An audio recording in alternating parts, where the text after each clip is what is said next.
Everyone so আজকে আমরা কি বাসা থেকে বের হয়ে পার্কের একটা বেঞ্চে এসে বসলাম, কারণ আজকে যে কথাটা বলবো সেটার জন্য একটু ঠান্ডা বাতাস আর মুক্ত আকাশের নিচে ওকে বসে রিল্যাক্সড হওয়া দরকার ফার্স্টে।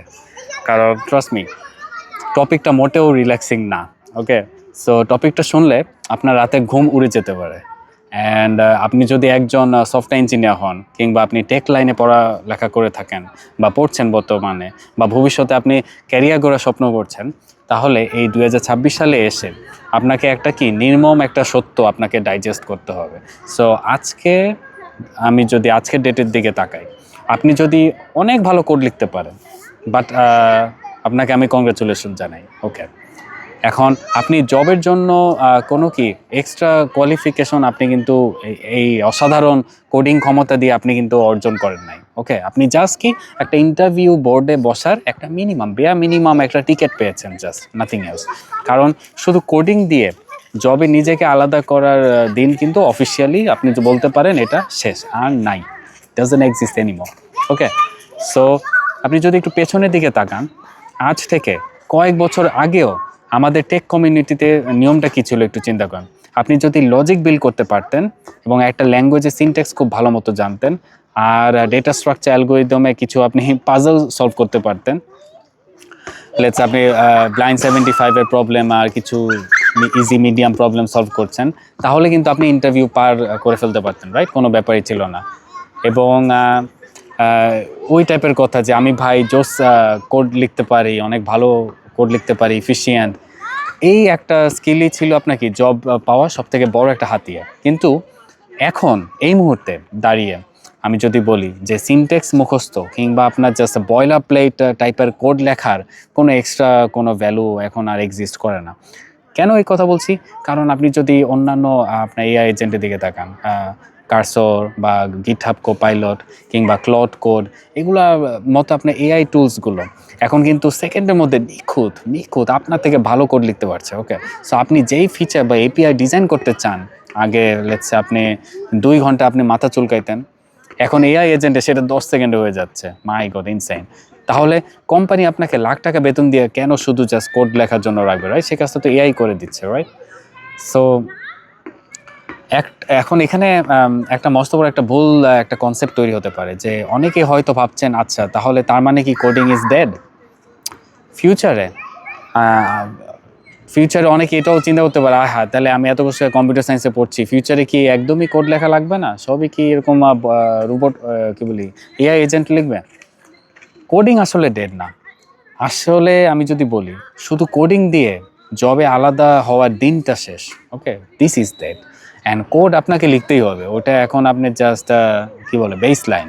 ওকে, সো রিয়ালিটি আমি যদি বলি, এআই আপনাকে কোড লিখে দিতে পারে, কিন্তু কি বানাবো, কেন বানাবো, আর কিভাবে সেটাকে আমি স্কেল করব, সিকিউর করব, এই আপনার যে ক্রুশাল যে ডিসিশনগুলো আছে, এগুলো কিন্তু পুরোপুরি এখন মানুষের হাতেই আছে। ওকে, সো এখানে আপনার জোর দিতে হবে। সো মার্কেট আপনি যদি টিকে থাকতে চান, তাহলে শুধু জাস্ট আপনি সিনট্যাক্স টাইপিস্ট হলে হবে না।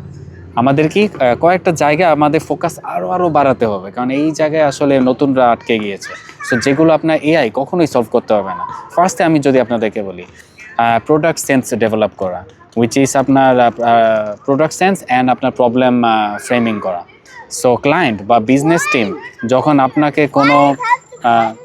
আপনাকে কোনো একটা রিকোয়ারমেন্ট দেবে, সেটা অনেক সময় কিন্তু আপনার আনক্লিয়ার থাকে বা ভেগ থাকে। সো রিকোয়ারমেন্ট যদি আপনার আনক্লিয়ার হয়, এআইও কিন্তু আপনাকে কি ভুল কোড জেনারেট করে দেবে, রাইট?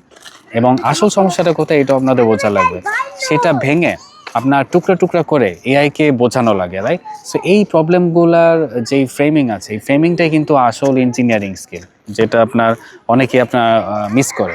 সেকেন্ডলি আমি যদি বলি আপনার ইন্টিগ্রেশন অ্যান্ড আপনার ডোমেনের যে নলেজ। সো একটা রিয়েল ওয়ার্ল্ড প্রজেক্ট কিন্তু আপনার কি আইসোলেটেড কোনো কোড না, রাইট? একাধিক থার্ড পার্টি সার্ভিস থাকে, এখানে ডিফারেন্ট ডেটাবেস থাকে, অথেন্টিকেশন, পেমেন্ট গেটওয়ে, ক্যাশিং, সব মিলিয়ে পুরো ইকোসিস্টেমকে একসাথে জোড়া লাগিয়ে পারফেক্টলি চালানোটাই হলো আসল খেলা, রাইট?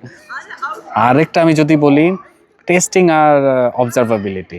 ধরেন আপনি এআই আপনাকে একটা চমৎকার একটা কোয়েরি লিখে দিল, ওকে, অ্যান্ড সেটা রানও করলো, রেজাল্টও আসলো, দারুণ ব্যাপার। কিন্তু আপনি কি শিওর যে এটা প্রোডাকশনে মিলিয়ন ইউজারের লোডটা নিতে পারবে? লেটস সে আপনার কোনো এইচ কেস মিস হয়ে গেল ফর এক্সাম্পল, এবং তার কারণে সিস্টেম আবার ডাউন হবে না তো? এটাও চিন্তার বিষয়, right? So proper test case লেখা, মনিটরিং করা, লগিং করা, হিউম্যান ইন দ্য লুপের খুবই তাৎপর্য এখানে আছে, ওকে। আর কি আপনার লেটস সে রিগ্রেশন অ্যানালাইসিস ছাড়াও কিন্তু আপনার যে কোনো কোড প্রোডাকশনে পুশ করা মানেই হলো কি সুইসাইডাল কেস, ওকে।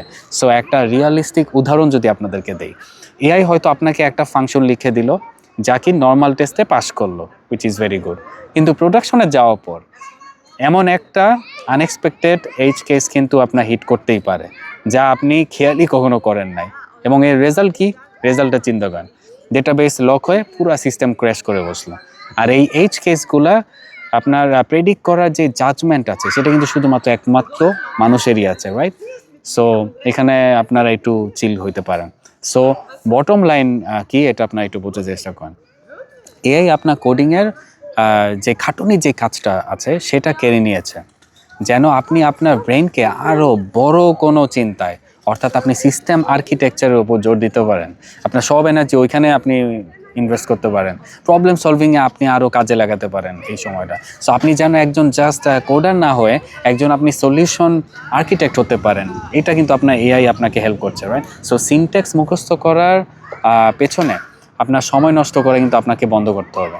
সো সিস্টেমের আন্ডার দ্য যে হুড আছে সেটা কিভাবে কাজ করে, ডেটা কিভাবে ট্রাভেল করে, আর্কিটেকচার কিভাবে ডিজাইন করতে হয়, সেগুলো আপনাদেরকে শিখতে হবে আর কি, ওকে। সো আপনাদেরকে বেসিক্যালি আপনাদেরকে you have to focus on concepts over code, okay, which is the ultimate slogan of my channel Nabid in motion. So concepts over code, আপনাদেরকে কনসেপ্ট ভালো মতো বুঝতে হবে, তারপর আপনার কোডে গিয়ে লাফাবেন।